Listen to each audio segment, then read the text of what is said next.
Radio Publique Africaine.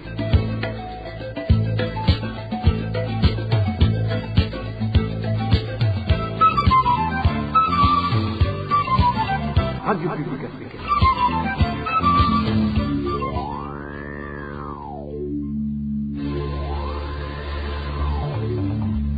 C'est le moment de suivre le journal parlé en français.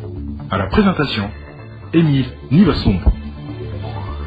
Bonsoir et bienvenue dans le journal du 26 janvier 2023. Voici les principaux titres. La Covid-19 poursuit sa propagation au Burundi. C'est insensé que le président Ndayishimiye présente le pays comme un modèle dans le monde. C'est la réaction de Frédéric Bamvuginyumvira que vous allez suivre tout à l'heure. Et les pluies diluviennes emportent des maisons et des champs de culture à Mwaro et à Makamba. Les détails à suivre également au cours du journal. Nous allons également vous parler des persécutions que subit un habitant de Nyamitanga de la part des autorités de cette localité de la province Cibitoke. Voilà pour le sommaire. Le développement, c'est tout de suite.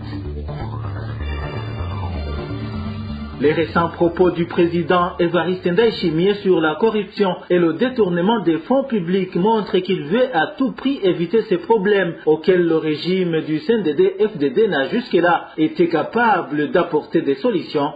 Réaction de l'économiste André Nikugize qui explique que même son prédécesseur Pierre Nkurunziza a été incapable de réaliser la campagne lancée dans cette perspective. La récente déclaration du chef de l'État appelant ceux qui ont détourné les fonds publics de les rendre discrètement est effectivement préoccupante.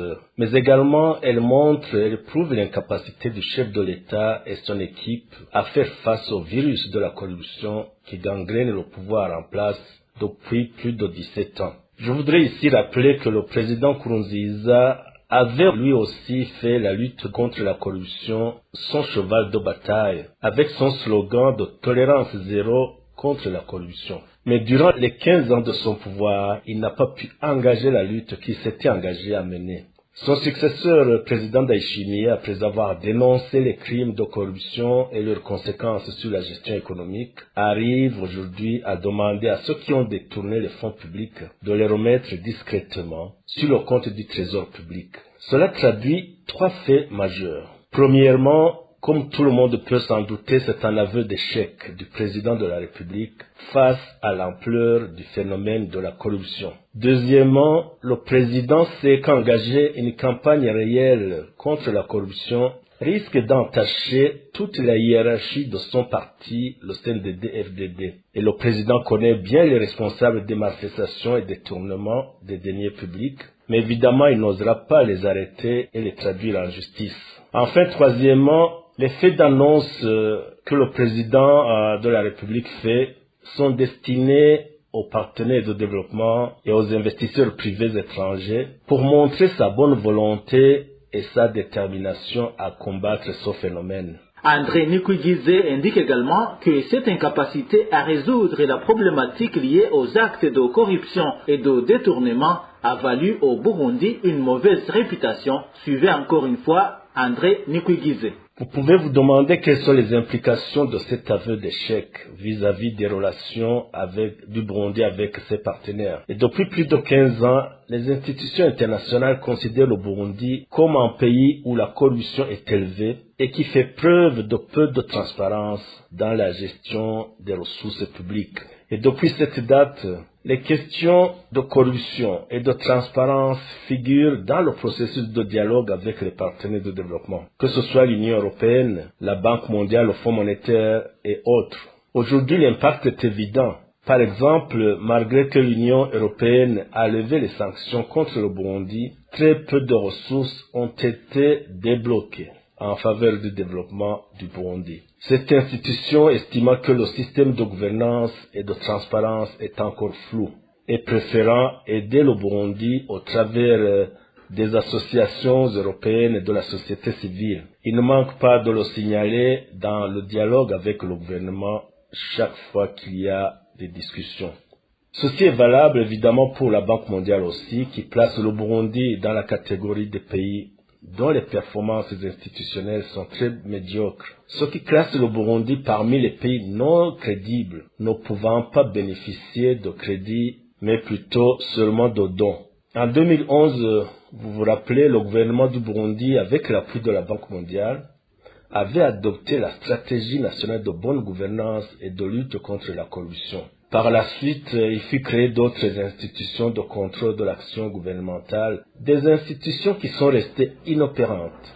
Tout simplement parce que les responsables des cas de malversation et de corruption sont des hauts fonctionnaires, des hauts responsables du parti au pouvoir, et que s'en prendre à cela reviendrait à démanteler la direction du parti au pouvoir. Évidemment, cette mauvaise image du Burundi fait également craindre les investisseurs privés qui estiment que le Burundi, avec son système élevé de corruption, ne peut pas protéger les investissements privés. Ceci explique pourquoi, par exemple, l'investissement privé étranger au Burundi est limité à 30-40 millions de dollars par an, pendant que dans les autres pays de la communauté est-africaine, les investissements privés étrangers varient entre 500 millions et 2 milliards de dollars par an. Je vous le disais dans les titres, la Covid-19 continue de se propager dans le pays.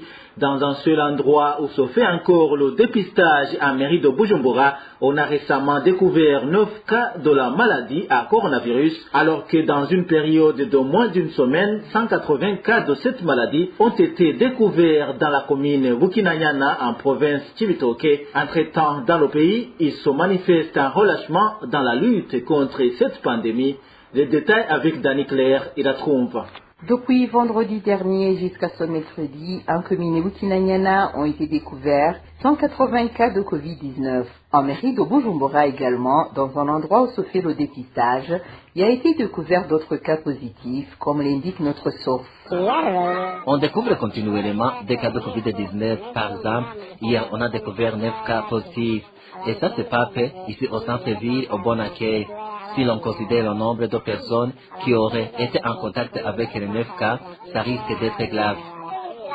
Cette découverte des cas positifs qui s'observent ici et là dans nos pays s'explique par le fait que personne ne se soucie plus de la lutte contre cette pandémie, tout comme la population ne se protège plus, indique notre source. Personne ne se soucie plus du dépistage ou de l'observation des mesures barrières car on a déjà déclaré que la pandémie a été vaincue. Même les laboratoires de l'INSS ont commencé à être imités dans les autres services, ce qui montre qu'on a dissous le groupe chargé de suivre la situation du Covid-19. Les qui parlent de la Covid-19 ont été considérés comme un fou. La pandémie du Covid-19 gangrène la commune de Bukinanyana. On avait découvert il y a quelques jours 73 cas de Covid-19. Parmi ceux-là, 25 sont des élèves du lycée de Butara et 9 autres du lycée communal Bukinanyana. En parlant de cette pandémie de Covid-19, le chef de l'État burundais ne devrait pas se vanter comme quoi son pays a été le modèle dans le monde dans la lutte contre cette pandémie, d'autant plus que le virus continue de se propager à travers tout le pays. Réaction de l'ancien vice-président de la République du Burundi, Frédéric Bamvuginyumvira, déplore en même temps les aspirations du président Evariste Ndayishimiye à réaffecter dans le secteur de la construction l'argent qui était consacré à la pandémie. J'ai suivi avec intérêt justement l'intervention du président de la République sur les montants restants qui étaient destinés à lutter contre le Covid-19. Il déclare que le Burundi est le premier à comparer aux autres pays du monde entier à avoir bien traité le Covid et qui ne sait pas si ça tient à quoi, mais c'est une fausseté. Parce que le Burundi n'a pas lutté contre le corona plus que la Chine, plus que l'Europe, plus que les États-Unis. Mais non. Tout simplement parce que l'élément tourisme a été un facteur important dans la propagation de ce virus à travers le monde entier. Comme les Burundais ne voyagent pas beaucoup, ils ont été un peu protégés. Ce n'est pas grâce aux efforts particuliers des autorités burundaises, comme dirait Damomouche. Ce n'est pas cela. Et en plus, je dois vous rappeler que lorsque le monde avait envoyé au Burundi des vaccins, ce sont les mêmes autorités qui avaient dit à la population que si la population acceptait de se faire vacciner, que c'est à ses risques et périls. C'était une interdiction informelle de ne pas se faire vacciner. Et comment dire aujourd'hui qu'ils ont bien lutté contre ce virus? Non, c'est pas ça. Et puis, par par rapport à cette somme. La somme ne peut pas être utilisée à d'autres fins, alors que justement cette somme n'était pas venue pour construire ceci ou cela. Ça s'appelle un détournement. Quand vous avez de l'argent destiné à cet objectif et que vous l'utilisez à d'autres objectifs, sans l'autorisation de celui-là qui a donné cet argent, ça s'appelle du détournement. Ça ne peut pas s'appeler autrement. Donc, je demande au président de la République de ne pas s'adonner au jeu comme ça, croyant que c'est facile, croyant qu'il est capable de lutter contre tout le monde. Ce n'est pas cela que les choses marchent. Non. S'il y a des sommes qui sont restées non utilisées, il doit absolument donner rapport aux personnes qui ont donné cet argent et leur demander d'utiliser cette somme pour autre chose. Mais cette somme ne lui appartient pas en réalité, parce que ces sommes ont été envoyées pour un objectif précis. L'objectif précis doit être atteint, et s'il est atteint et qu'il y a des soldes, il doit demander l'autorisation de comment utiliser ces soldes. Voilà comment les choses doivent fonctionner, et pour bien garder les relations de bon voisinage entre partenaires nationaux et internationaux. Les autorités burundaises ne devraient pas négliger l'appel des parents et éducateurs qui ont montré que la santé de la jeunesse est menacée par des boissons comme Hozagara et Kiki. Réaction d'un défenseur des droits humains, Elari Niwizi indique que le pays ne peut pas compter sur une jeunesse qui a une santé fragile. Écoutez Elari Niwizi. La production de ces boissons alcoolisées, entre autres la boisson qu'on appelle Hozagara et les autres sous forme de liqueur, ce sont des produits qui ne devraient pas être sur le marché, surtout que ces derniers temps, l'année dernière, le ministre du Commerce a procédé à la fermeture des ateliers et des organisations, des associations qui produisent la plupart de boissons qu'on appelle des jus, mais qui produisent des boissons alcoolisées. Ces boissons constituent un danger pour la vie de la population et spécialement pour la jeunesse, qui les consomme sans savoir qu'ils contiennent pratiquement du poison. Et les liqueurs, la fabrication des liqueurs et leur consommation sont normalement soumises à une certaine réglementation dans la plupart des pays. Il revient au ministère du Commerce avec son département de contrôle de qualité et des normes de suivre, de faire une inspection rigoureuse de ces entreprises de production, mais aussi de faire une inspection rigoureuse des centres de points de vente comme les boutiques et comme les marchés, et afin qu'aucune boisson avec une composition alcoolique dangereuse ne puisse être vendue au Burundi. J'interpelle aussi le ministère de la Santé, qui a la responsabilité de la santé publique, afin que ce ministère puisse collaborer étroitement avec le ministère du Commerce, mais aussi avec le ministère ayant en charge la jeunesse et les droits de l'homme, afin qu'il s'assure que tout ce qui est produit au Burundi pour la consommation ne soit pas nocif pour la santé. On ne peut pas troquer les intérêts monétaires de certaines équipes, même si c'était des intérêts qui procurent de la richesse à tout le pays. On ne peut pas les troquer avec la santé. Parce que sans la santé, on ne peut pas produire, on ne peut pas espérer un développement. Tout se joue au niveau de la délivrance des licences d'exploitation de ces brasseries, je dirais même des brasseries.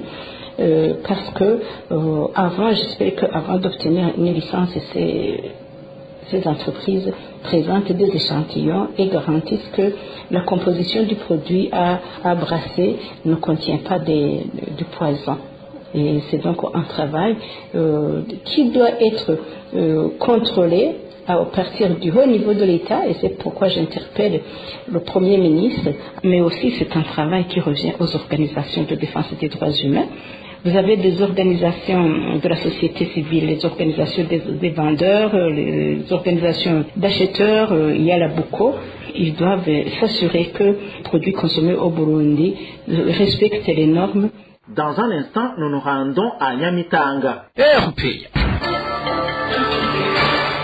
Je vous le disais dans le titre, certains habitants du secteur Nyamitanga en province Cibitoke alertent sur une persécution que subit ces derniers jours une habitante de cette localité de la part de certains administratifs. Selon nos sources, ces administratifs jugent exorbitante l'indemnité qu'a eu ce citoyen de la part d'un entrepreneur qui voulait faire passer un caniveau dans sa parcelle. Eloge Divin Remecha nous en dit plus.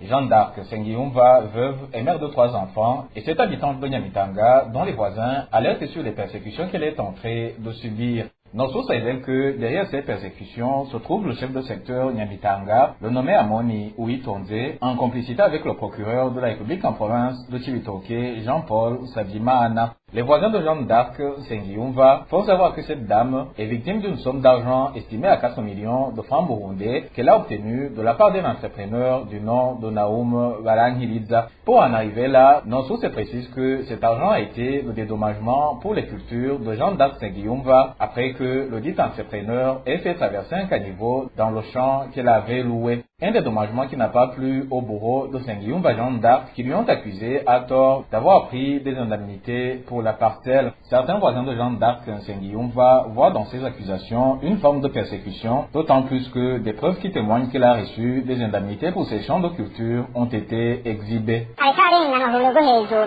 Elle est en train de subir de l'injustice.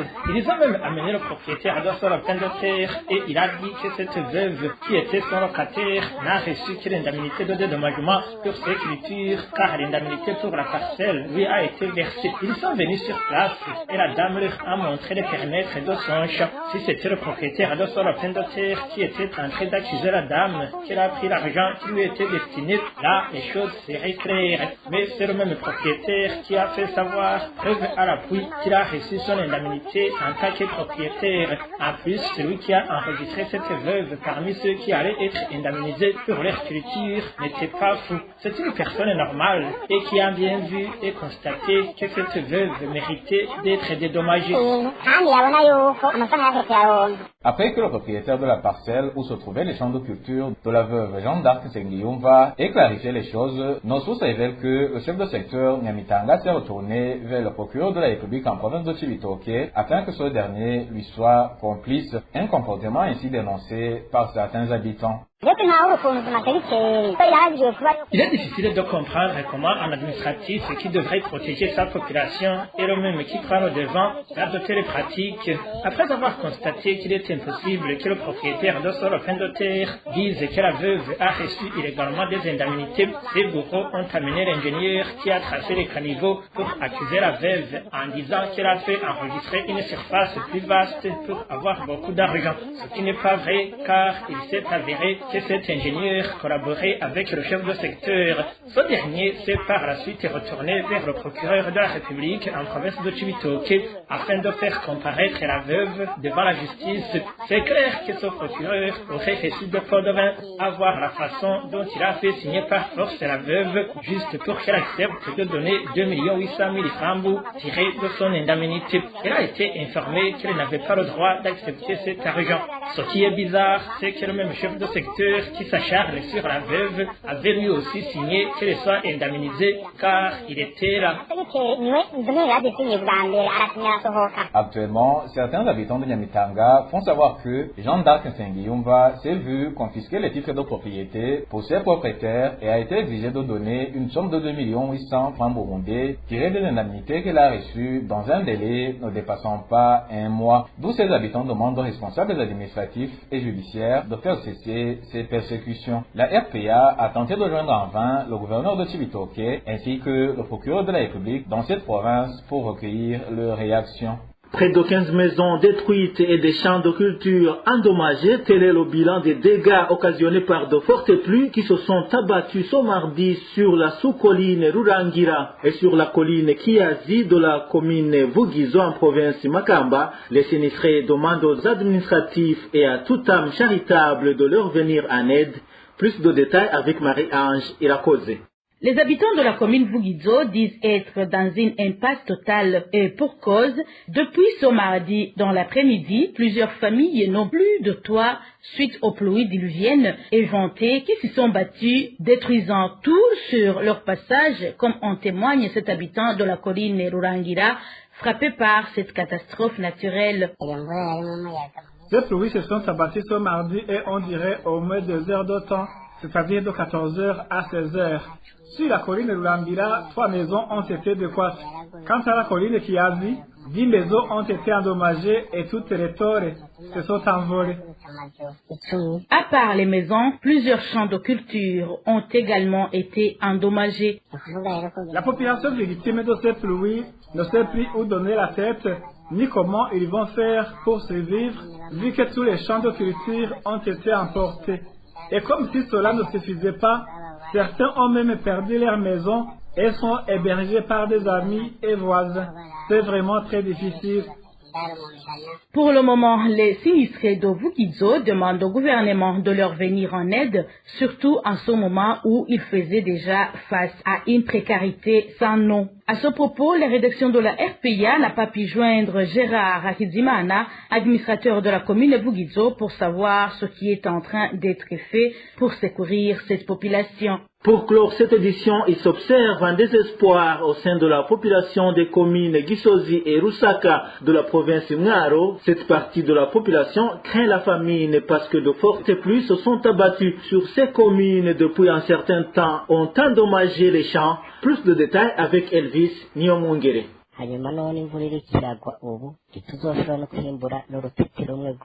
Avec la surabondance de la pluie, on ne compte même pas récolter nos céréales sauf un épi de maïs. La situation est d'autant plus grave pour les pommes de terre. La pluie tombe plus de 4 fois par jour. Les pommes de terre ont pourri. On ne pourra même pas récupérer la quantité utilisée pour semer. Ce sont les pleurs dans les habitants de la commune Gisozi en province Mwaro. Il est désespéré à cause des pluies surabondantes qui endommagent tout dans les champs. Les agriculteurs de cette commune indiquent que les champs de maïs et de pommes de terre, aliments les plus aimés dans la localité, ont été complètement endommagés.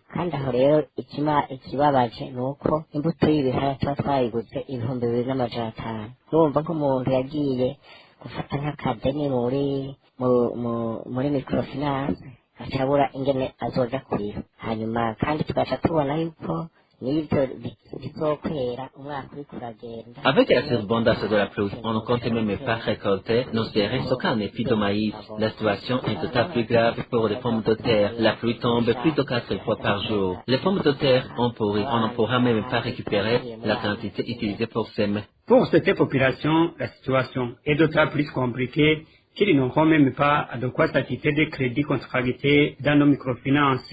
Cette population demande l'intervention du gouvernement.